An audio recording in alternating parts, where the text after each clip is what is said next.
Dear students, ప్రతి సంవత్సరం లాగా ఈ సంవత్సరం కూడా ఎక్స్కర్షన్ టూర్ అరేంజ్ చేశాను. ఇందులో కొన్ని ప్రాబ్లమ్స్ వచ్చినాయి. కొంతమంది అపోజ్ చేశారు, ఓవర్టేక్ చేశాను. ఎందుకంటే మీ ఆనందం నాకు ముఖ్యం. మా ఆనందం కోసం, మీ కమిషన్ కోసం. కుర్రోళ్ళు కదా, కొంచెం చనువు ఎక్కువ. ఇదిగో భోజరావు చెప్పండి శాఖరావు గారు. ఈ పొజిషన్ లో ఎక్స్ట్రా చేంజ్ చేస్తామండి, పోస్ట్ పోన్ చేయొచ్చుగా. ఏంటి నువ్వు వస్తున్నావా? ఏం మీరు రాకూడదు? మేము మనుషులం కదా. నిన్నటిదాకా అలాగే అనుకున్నాను రా. నిన్న మీ అమ్మని చూసే కాదని అర్థమైంది. ఏమండి ఎవడ బ్యాక్గ్రౌండ్ ఆడుకుంటది. మా అమ్మ ఇక్కడికి వచ్చింది కాబట్టి తెలిసింది. మీ ఇంట్లో ఏం జరుగుతుంది ఎవడ తెలుసు? నీ అంత పవర్ఫుల్ బ్యాక్గ్రౌండ్ ఎవడకుండదు. మీకు దండ ఆడుతున్నాను, వదిలేసి అసలు విషయం చెప్పండి. నేను తీసుకెళ్లే ప్లేస్ పేరు వింటే మీరంతా చిల్ అయిపోతారు. చిల్లంటే బొక్కడిపోతాం.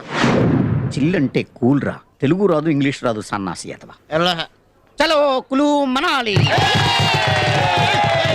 ఏమనాలి? ఏమనాలి?